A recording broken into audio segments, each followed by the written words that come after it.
here's my message. I am cartoons. I am the best in the world at what I do, and whether you like me or whether you hate me, I will exist forever.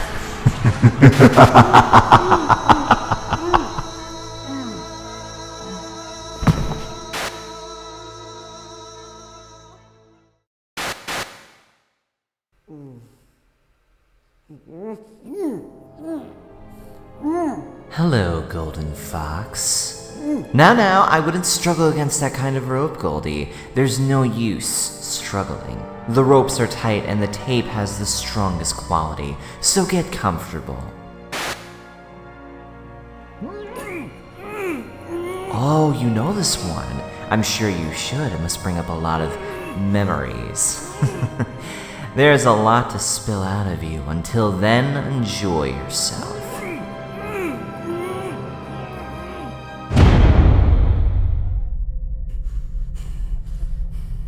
So, now that that's done, how do you feel now, Golden? You look like you have some things to say. You motherfucker! When I break out of these ropes, I'm gonna grind your face into the pavement and shove those Kanye West glasses so far up your ass, you'll be coughing them out within the next hour. What's so fucking funny?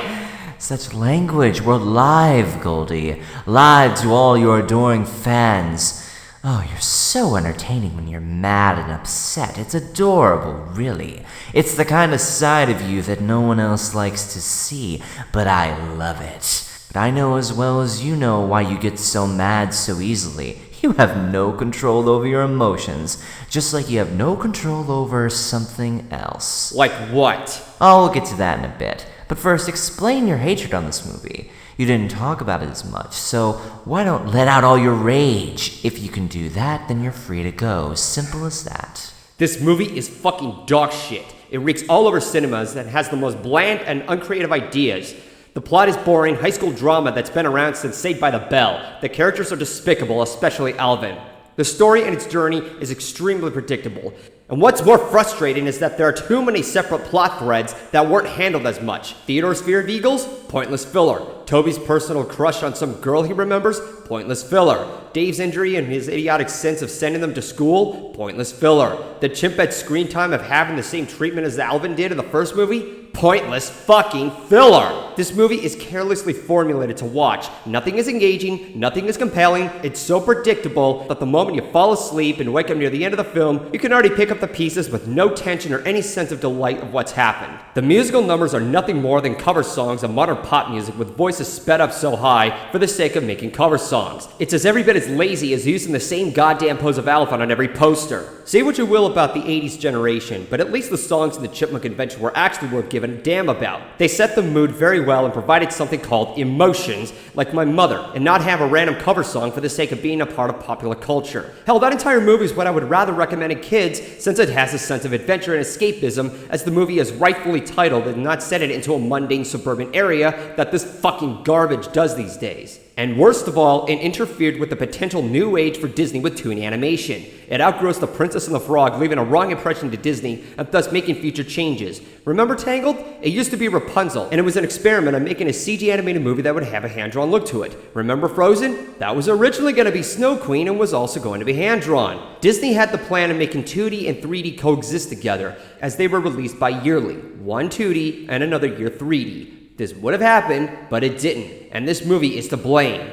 There's nothing good about this movie other than the animation of the Chipmunks, and I've seen better CG animated films like How to Train Your Dragon and Toy Story 3. There's movies that are just plain bad and stupid, there are ones that are so bad that they have their own sense of charm to entertain viewers, and then there's movies that are just a bad influence, and this movie is the perfect example. This movie is nothing more than a cash grab with no passion or talent. It was the ruiner of future cinema, and I'll never forgive 20th Century Fox for this commitment as long as I live. And the truth shall set you free. What a show we have here. Oh, I know I was right in the end. You've shown your true colors. What true colors?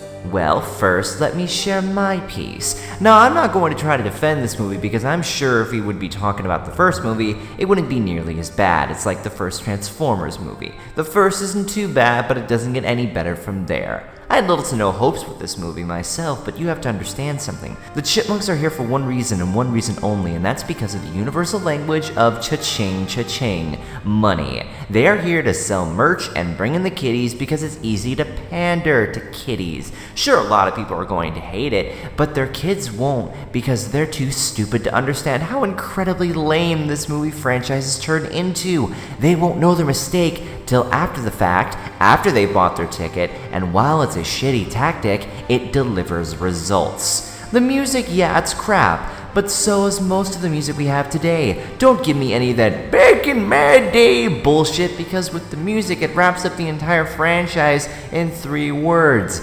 low effort content. Anyone can pitch up a song and make that a chipmunk version on YouTube. You can hire literally anyone to be a voice for the Chipmunks as long as it's pitched up. You could get Arnold Schwarzenegger and no one would notice. You sprinkle on some cameos from people, you get a story idea that kids can follow. Foxy, if it ain't broke, don't fix it. Now, you have every right to hate this movie because it's a Chipmunks movie.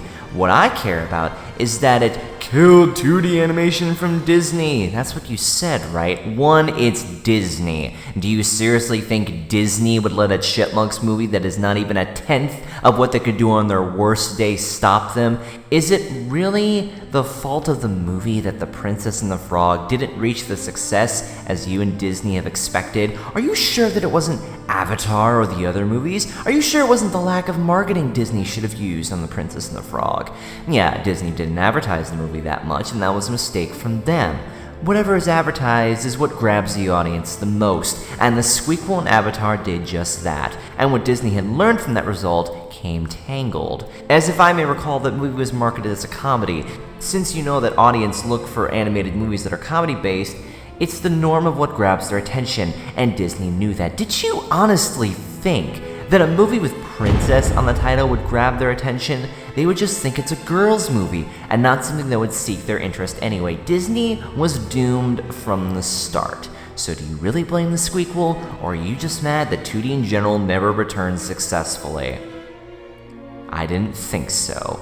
And ever since then, you've delved away from reviewing movies through 2011, the same year you joined the Brony fandom. And once more, you posted rants about movies at the same time period on DeviantArt, including the Academy Awards. Oh, the awards! What did they do? Yes, because the awards are clearly important. That's why there are like 700 different awards and everyone's opinion doesn't fucking matter. Perhaps another movie has done something more damaging to you. Another bad memory, Goldie? Something you've avoided that you don't want to talk about. Something you regret, like that silly rant about Rainbow Rocks, where you explained why you skipped it after what the IDW team said. Boy, everything about you is spiraling downhill like a certain milkshake. Shut the fuck up! You're all hype.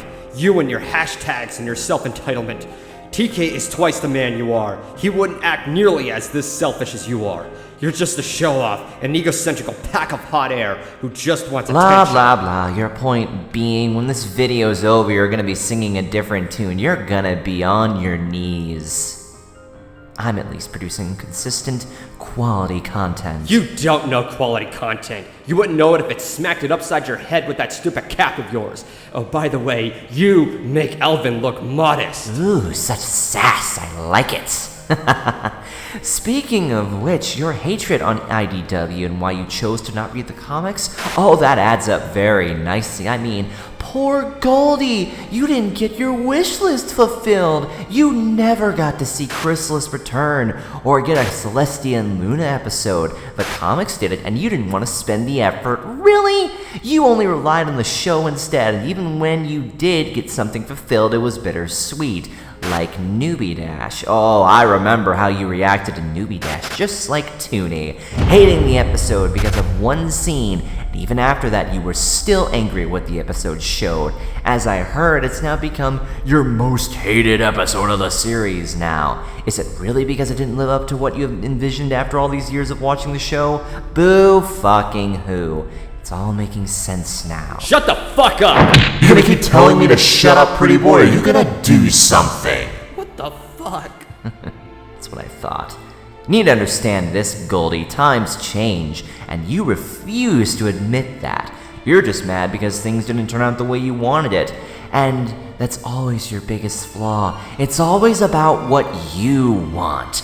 And whenever they weren't what you expected, you sulk, you moan, you whine, you bitch, and you have your temper tantrum. That's what you've been doing all these years, having a temper tantrum. It's the truth, is it not? I'm sorry. Is this too emotional? Are you gonna cry? Besides, if Disney hadn't abandoned 2D animation, the company would have gone backwards instead of moving on. Marvel and Lucasfilms wouldn't have been in their hands, and ever since then, people love the Marvel movies and The Force Awakens. Speaking of Force Awakens, that wrecked Road Ship, the fourth Chipmunks movie, into pieces. Is that not good enough for you? Force Awakens was something bigger than 2D animation, and yet you don't see that. Just what you want. This, folks, is where the godfather of reviewers and analysts has come from. Your selfish, self-entitled, always wanting things to go your way, and even coming at the cost of your respect when a writer was threatened over a fictional character's portrayal. And no matter what you do with your current reviews, that's never gonna change what you did in the past. You call yourself a reviewer now? A professional critic? You think you deserve all those subs now? And your reputation? You have a lot of explaining to do. You couldn't even confront with me just like when you were harassed in childhood. You're not good enough, and they'll never forgive you. Look at all that fire just die, and I hardly broke a sweat. You don't wear the pants in the Golden Key relationship, do you, Foxy?